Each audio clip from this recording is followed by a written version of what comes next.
Добар ден, почитувани гледачи. Како што почнуваат да се намалуваат и да се олабавуваат мерките на ограничување на движењето заради COVID-19, време е, освен на инфекциите и на вирусите, да посветиме малку повеќе време и внимание на другите здравствени проблеми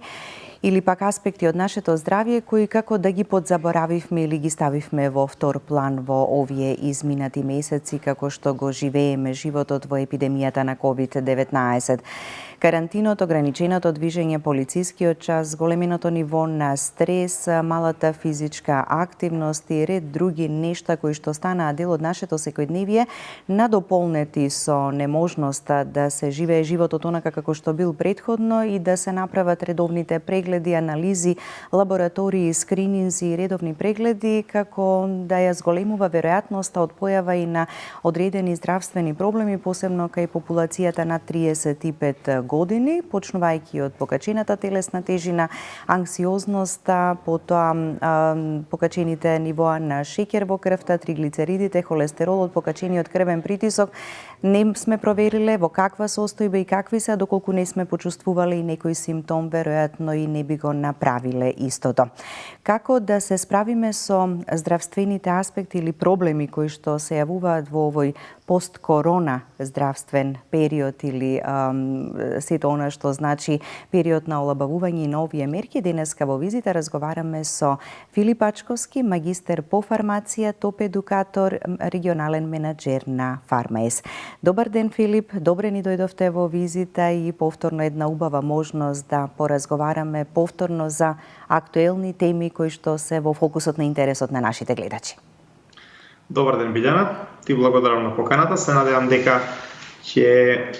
удриме акцент на некои здравствени проблеми кои што де факто беа ставени во втор план во овој период и дека ќе се подсетиме на важноста од превентивната медицина и воопшто од превентивното однесување во однос на нашиот животен стил со цел да го сочуваме здравието во добра кондиција. Така, мерките за заштита остануваат и понатаму на сила, ама мораме веќе да се враќаме полека во она нормала, онај нормален начин на живот, па ќе се сменати сите оние и протоколи и процедури, веројатно за прегледите кои што ги изоставивме во изминативе 2 месеци, ќе ни бидат потребни во овој период. Го живеевме животот на малку поинаков начин, како полека да се вклопуваме во новата реалност и што е она што би требало да го направиме? Неспорно, многу е важно да ги земеме во предвид сите аспекти на нашето здравје, да излеземе од онаа зона во која што пред себе сме фокусирани на тоа да не се разболиме од, ќе кажам, од некоја инфекција респираторна, дали е тоа COVID-19 или било која друга, бидејќи сите мерки пред се и активности беа насочени во таа насока, дали во смисла на избегнување на контакти, социјални, човечки контакти, физички контакти, бидејќи на тој начин се пренесуваат овие вируси, исклучиво речиси по респираторен пат и преку контакт, дали преку избегнување, преку зголемување на нивото на хигиена на рацете пред се. И на овој начин со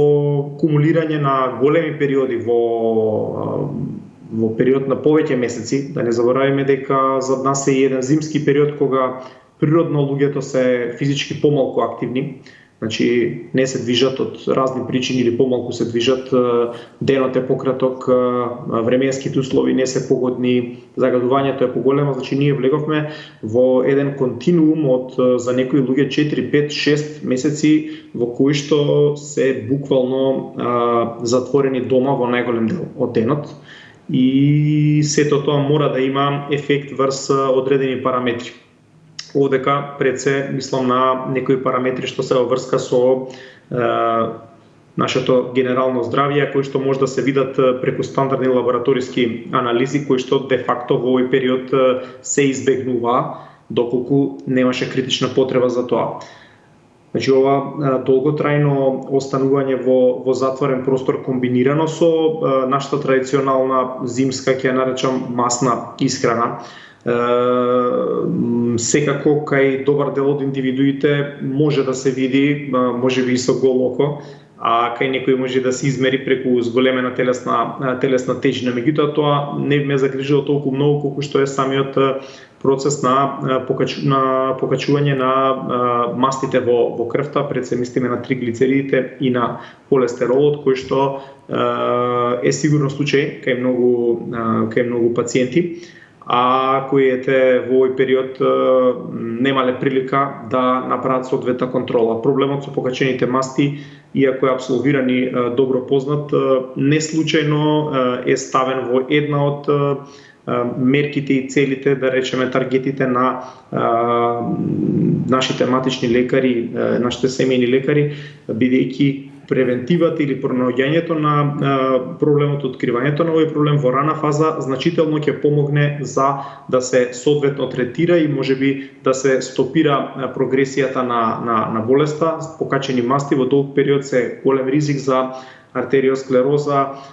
која што потоа само од себе представува сериозен ризик фактор за по-сериозни кардиоваскуларни проблеми, покачен крвен притисок, ризици од инфаркт на миокард, мозочен удар и така натака. Така да една од првите препораки која што би ја дал во оваа насока е секако во прв момент кога ќе се доволно олавават, да речам, условите кога ќе се воспостават соодветни лабораториски процедури, секој оној кој што во долг период не направил контрола на неговата крвна слика или има индикации дека има промени во нејзе, што може, рековме, да се види и преку покачена телесна тежина, да направи една рутинска контрола на крв и урина, да погледа како се, во која кондиција се вредностите за холестерол, вредностите за триглицериди, вредностите за ензимите на црниот дроб, АЛТ, АСТ, вредностите за гликоза во крвта, нешто што не смееме да го заборавиме, а повторно е тесно поврзано со ситуација во која што сме во периодов да едноставно се прејадуваме, се користи значително поголеми количини на прости шекери, сладки, поголеми количини на алкохол, се тоа фактори кои што можат да предизвикаат зголемени нивоа на глукоза во крвта, кои што ние нема да ги почувствуваме, а долгорочно се голема закана по нашето здравје, така да како една од првите препораки која би ја дал сега е во прва прилика да се вратиме на превентивната медицина и да направиме соодветни лабораториски иследувања. Така,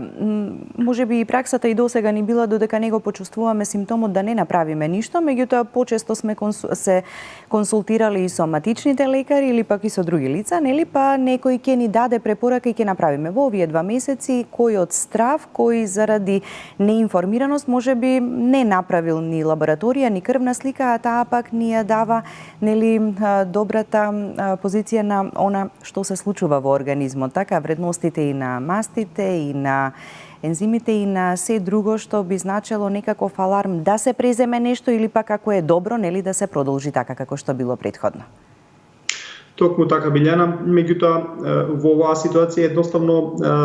не беа ни во можност луѓето тоа да го прават. Сите сугестии одеа во насока на тоа да не се прават вакви лаборатории, освен ако нема специфична, конкретна, јасна индикација, што велиме ние, ако не е итно.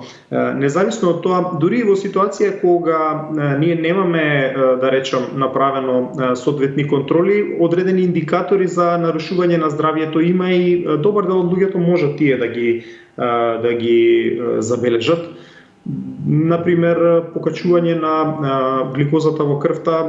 кај луѓето може да се забележи преку некои симптоми кои што се карактеристични, преку зголемена жет, преку зголемена глад, преку зголемување на фреквенција на бројот на мокрења, некои вртоглавици и така натака. Промените на мастите во крвта се визуализираат преку промени во нашиот физички изглед и промени во нашава телесна тежина, така да се тоа некои индикатори кои што би не натерале да размислуваме малце повеќе на нашето здравје. Сега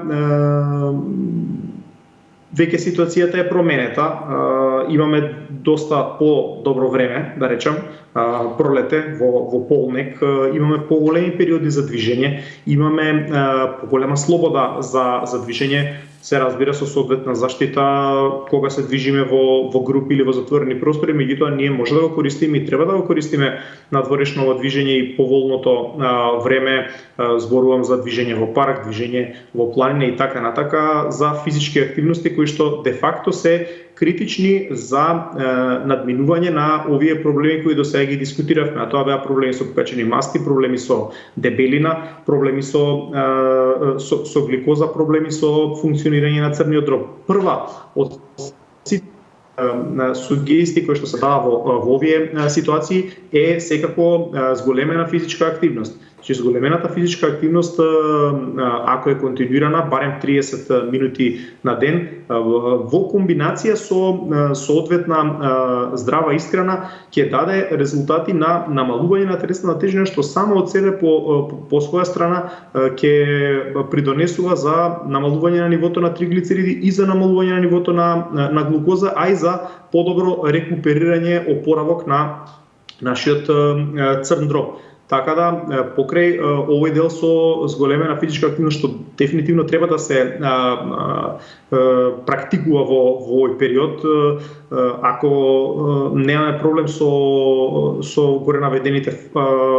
здравствени проблеми, чисто и заради фактот што ќе бидеме повеќе изложени на сонце, тоа ќе предизвика зголемување на нивоата на витамин D во организмот, што и ќе помогнат за да се застили нашиот имунитет. Така да, овој сплет од физички активности треба да го комбинираме и со соодветно рационализирање на нашата исхрана. Тоа подразбира да ги користиме веќе плодовите од природата, да речам, да се пренасочиме малце повеќе на комбинирана исхрана од да речам овошје и зеленчук, барем 3 до 5 типа на ден различни во свежа форма, да се насочиме кон користење на внесување на поголеми количини на вода, 2 до 3 литра на ден, се тоа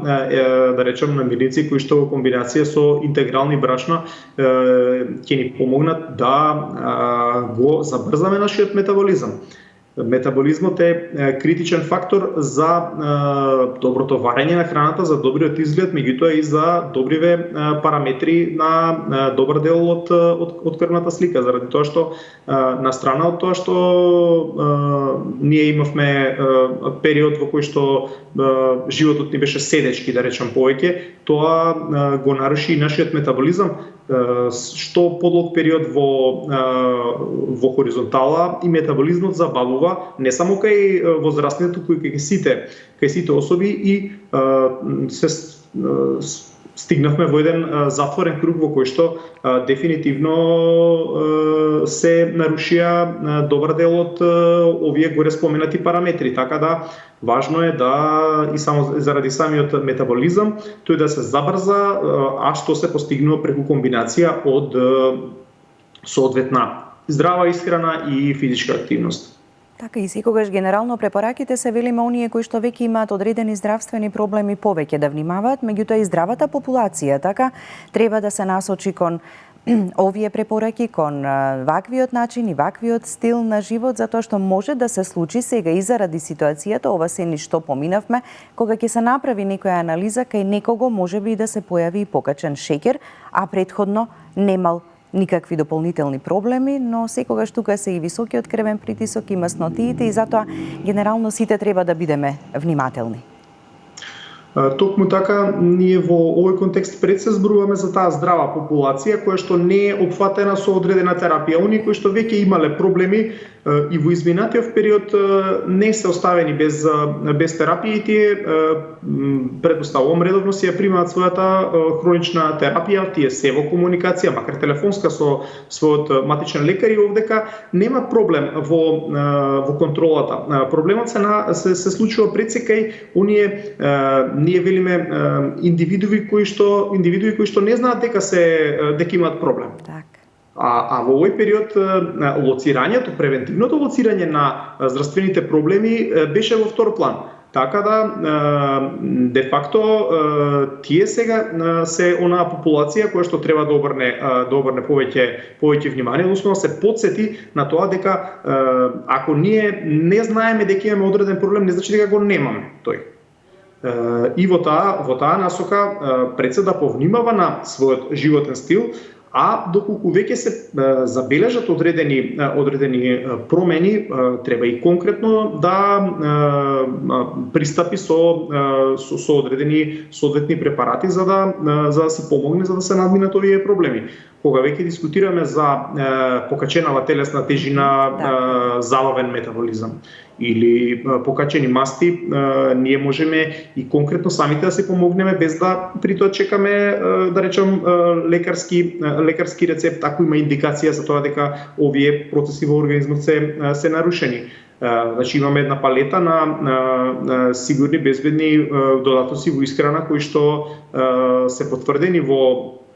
своето ефикасно делување и кои што можеме на своја рака да ги набавиме. Пред се тука мислам на пробиотиците во разни комбинации, дали комбинирани со витамини, со цинк, со нане, камилица или било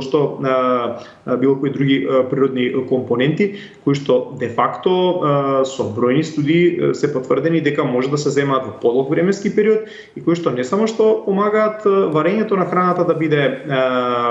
добро и брзо и ние да ги користиме хранливите материи како што треба и да имаме редовна столица, туку и помагаат да нашиот метаболизам биде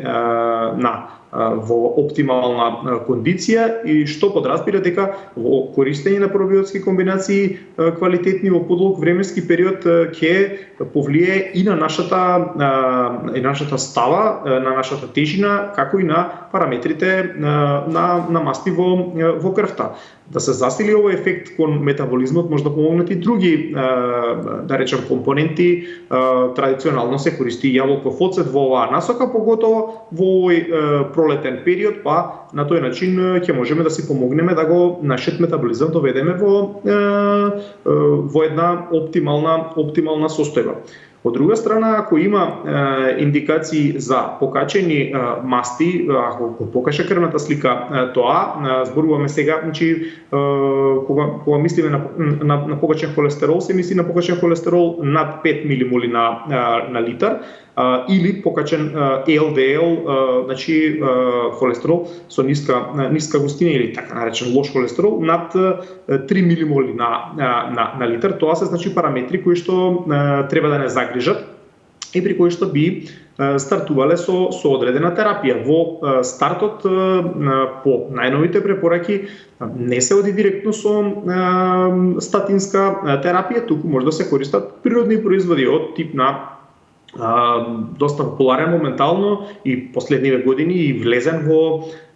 медицина базирана на докази. Зборуваме за екстрактот црвен орис, кој што преку својата активна компонента монаколин К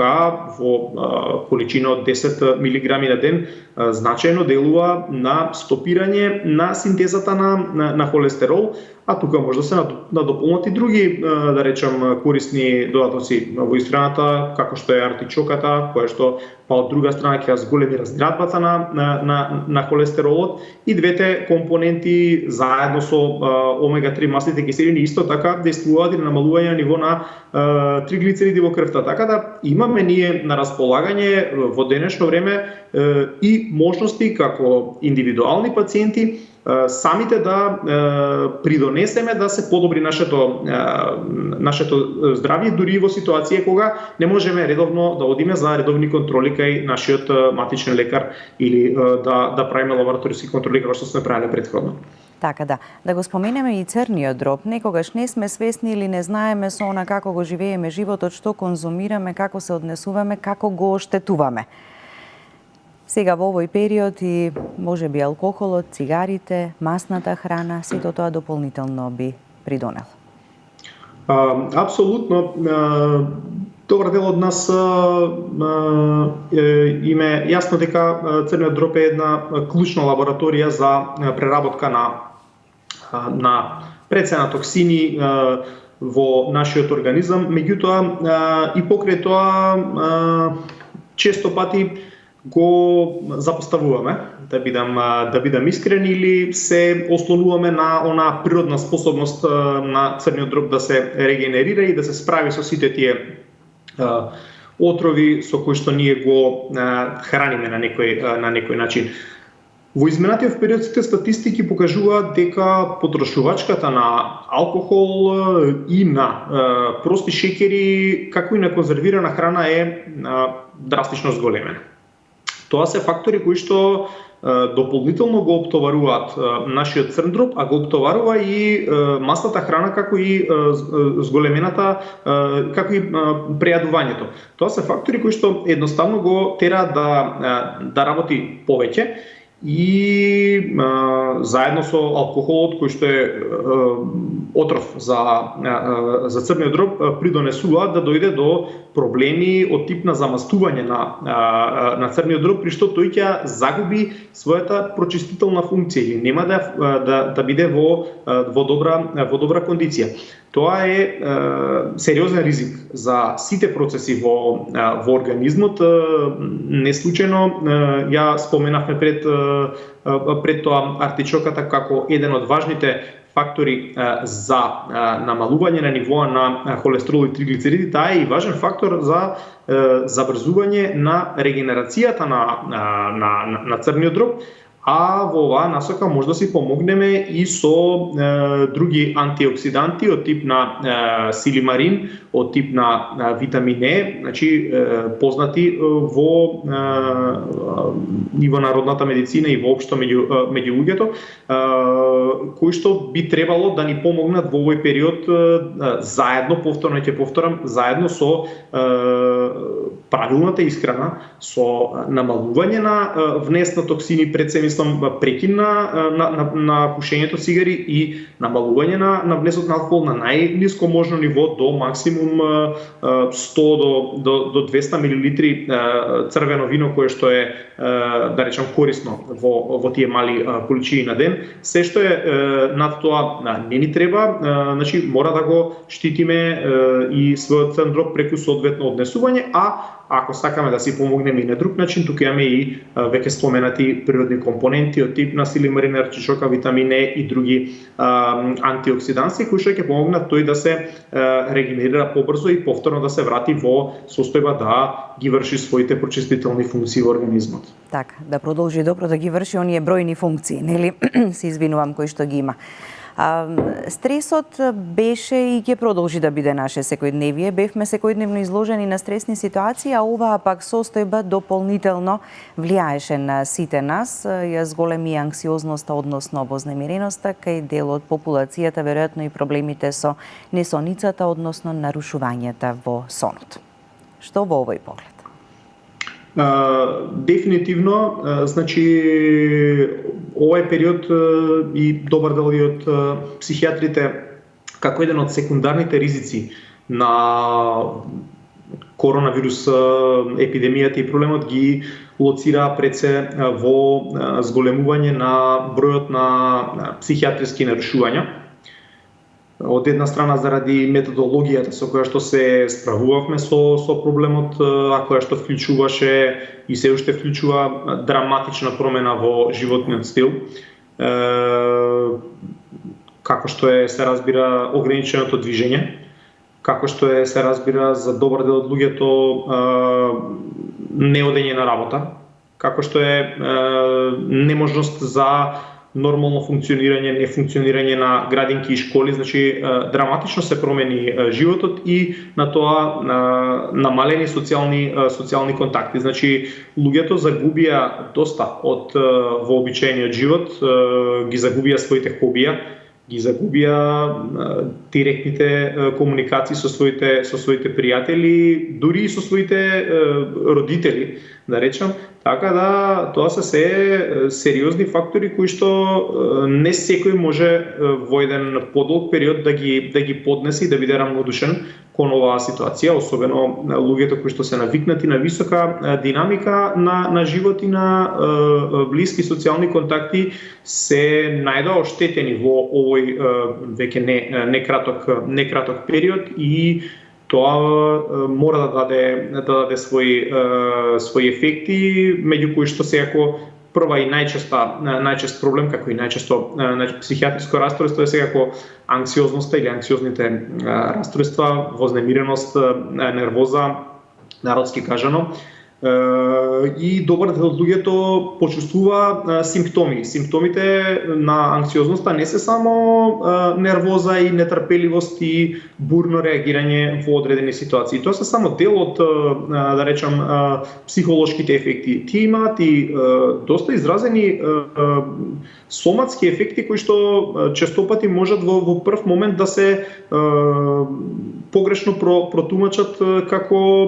кардиоваскуларни проблеми или респираторни проблеми. Пациентите со изразена анксиозност знаат да покажуваат значителни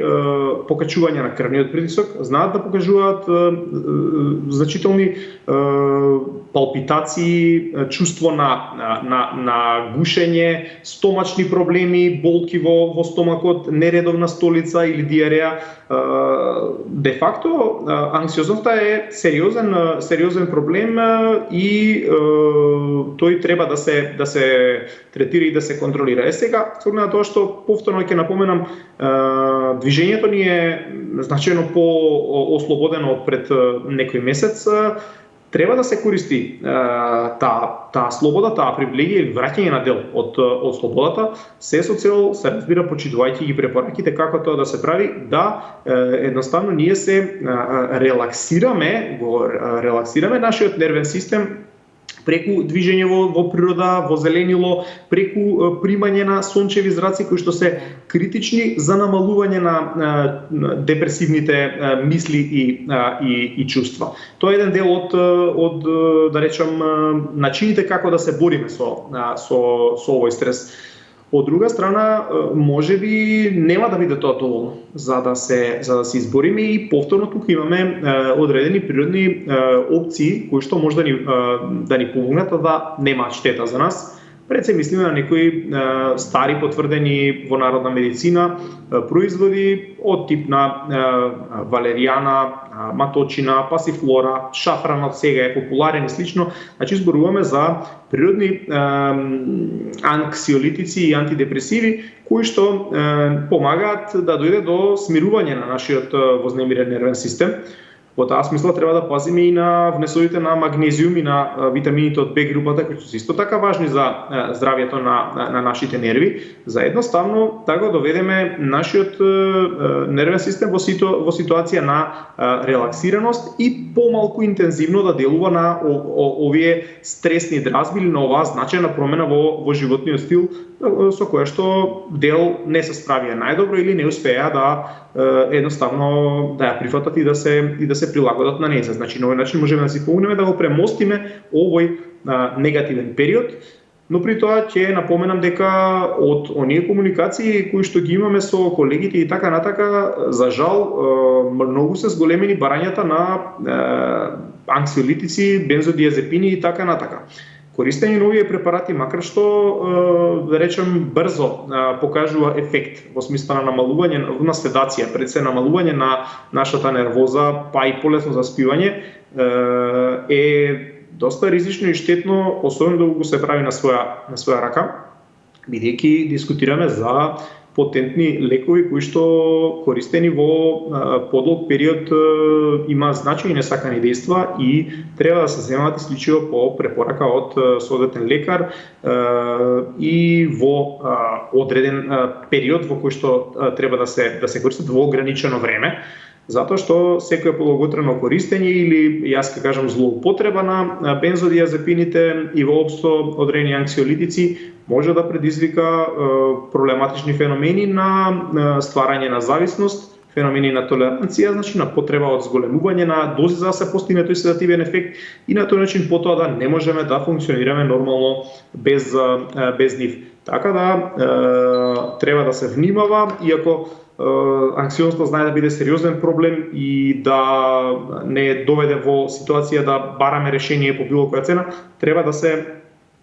се избегнува користење на бензодиазепини на своја рака. Така, ако не можеме да го најдеме начинот сами да си помогнеме, секако имаме нели со кого да се посоветуваме, да се консултираме за сите овие состојби кои што ни се случуваат во моментот, влијаат и на сонот. А и знаете, постојано таман ќе се релаксираме, можеби ќе слушнеме нова информација како онаа дека некаде од септември или наесен не очекува уште пострашен бран на коронавирус, па таа загриженост повторно ни се враќа со истиот интензитет како што била претходно, грижејќи се сега во моментов каква е ситуацијата и како полесно да излеземе од истата. Па да, неспорно, еден од проблемите кои што го зголемува нивото на стрес е, да речам, секојдневното детално брифирање околу оваа ситуација, која што секако дека ги вознемирува луѓето и заради тоа една од работите која што е важно е да самите да го ограничиме количината на информации кои што ги примаме, а кои што се неповолни по нас. Ние сме сега бомбардирани со информации од било кој медиум, независно дали е тоа телевизија, дали се тоа дигитални медиуми, социјални мрежи и слично, и сега секој од нас има капацитет колку такви, а пред себе негативни информации во изминатиот период може да ги прими без да се растрои, да се вознемири и така натака. Така да една од препораките е и да не претеруваме со следење будно на овие информации. Да, треба да сме информирани кои се препораките, дали има промени во полицискиот час или како треба да бидеме заштитени, меѓутоа не мора тоа сега 10 пати да го слушнеме во текот на денот, затоа што лошо ќе влијае на нашето психичко здравје. Одберете медиум што ќе го пратите, потврдете информацијата, погледнете ја, меѓутоа немате потреба сега цело време да биде обсесија таа информација, дали колку имаме нови заболени, дали има починати и така натака. Така да тоа е една од препораките кои што се насила насекаде во светот. Од друга страна и во целиот овој процес беа спроведени мерки на психолошка поддршка, телефони за поддршка и слично, па и тоа може да се употреби во секој случај ако некој има проблем. Ја споменавме, Билјана, и несоницата, таа неспорно е често пати поврзана со стресниви состојби, некогаш е нивна последица, некогаш е последица и на некои други фактори, прецена користење на, например, прекумерно користење на кофеински напитоци, мислам тука на кафе, енергетски напитоци, зелен чај и така натака. Ако е причината во случајов ако сме ние виновни, односно нашето однесување, тука можеме полесно да си помогнеме и во секој случај генерално не треба да се претерува со кофеински напитоци, особено не во попладневниот или приквечерниот период од денот, треба да се избегнуваат затоа што може да негативно повлијаат на заспивањето. Друга работа е, се разбира, условите кои што ги имаме за спиење, доколку сме го користеле овој изминат период да преспиваме попладневни дремки и така натака, и тоа може де факто да ни го наруши ноќниот сон. Веќе имаме високи температури. Тоа е непријатно за спиењето, да бидам искрен, значи тоа си добро го осети на своја кожа. Треба да имаме оптимални услови за спиење во собата, тоа подразбира ладна просторија до максимум 22-3 степени, па и помалку. Треба да имаме, значи, темна просторија, тивка и да избегнуваме оптоварување на нашиот нервен систем со импулси, со гледање докасно телевизија, гледање докасно во нашите телефони, таблети, се тоа фактори кои што влијаат на, слободно ќе се изразам, убивање, односно намалување на концентрацијата на хормонот за спиење, тоа е мелатонин, кој што почнува да се влачи таму после 19-20 часот и ни помага да заспиеме. Така да мора да го браниме него и да не забораваме дека со, како и бројни други ситуации, со зголемување на нашата старост или возраст и неговото лачење се намалува. Така да доколку не успеаме да заспиеме, можеби причината е намалена концентрација на или пак доколку се будиме во текот на ноќта, намалена концентрација на хормонот за спиење мелатонин, па во таа смисла може да си помогнеме со природни додатоци во исхрана на база на мелатонин од 1 милиграм па нагоре, некаде зависно од потребите, 2, 3, 4 по особа, а тој комплементарно действува и со валеријаната и со маточината, така да можеме вака да имаме една фина комбинација која што ќе не смири и ќе не воведе во мирен сон, па да го постигнеме и тој дел од здравието, бидејќи без добар сон тешко дека ќе бидеме функционални другиот ден и тешко дека ќе успееме да ги завршиме квалитетно задачите кои што ги имаме дома или на работа, независно. Така, добриот сон е многу важен за добро здравје. И за самиот крај, Филип, може ли само неколку препораки и совети, неколку од факторите кои што влијаат и на сонот ги спомена претходно, а истите тие влијаат и на здравјето на видот на очите. Така, изложени сме премногу и пред екраните и времето кое што го поминуваме дома, како да се заштитиме и како да влијаеме на тоа. Така е, значи современото живење де факто подразбира оптеретеност, значителна оптовареност на нашиот вид, дали од тип на лаптоп, телевизија, телефони и така натака. Добар дел од нас уште повеќе ги зголемија овие нивоа на оптоварување во изминатиот период. Значи сега дури децата имаат обврски да учат преку Skype и така натака. Нашиве состаноци работни наместо да бидат во 4 очи, се повеќе и повеќе се пред компјутер, тоа се све дополнителни количини на зрачења кои што ние ги примаме. Имаме ограничено време до 19 часот. Значи после тоа повторно сме пред телевизор. Пак продолжуваме исто, да. Продолжуваме. Значи тоа се нивоа на сина светлина кои што ние ги примаме, а кои што де факто ги действуваат негативно пред се врз процесите на дегенерација на макулата. Значи тој процес на сенилна макуларна дегенерација особено е изразен кај особи над 45 години, меѓутоа и кај помладите од нас, така да во таа смисла доколку не сме во можност да ги намалиме количините на зрачења кои што ги примаме, да не забораваме и дека UV зрачењето сега е веќе силно големо, 7, 8, 9, и тоа лошо влијае врз квалитетот на нашиот вид. Тогаш барем треба да ја зголемиме исхраната со соодветни каротеноиди, дали преку зголемено внесување на јајца, дали преку зголемено внесување на растителни производи од тип на моркови, спанаќ, келј и така натака, во кои што ги има пред се лутеин и зеаксантин. Меѓутоа, можеби преку соодветни додатоци во храна со цел да се одржи во кондиција нашето очно здравје, бидејќи е потврдено дека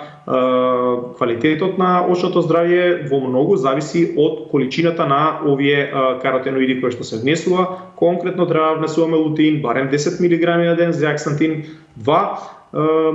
Потоа може да бидат корисни за очното здравје и внесување на одредени антиоксиданти од тип на витамин Е, витамин С,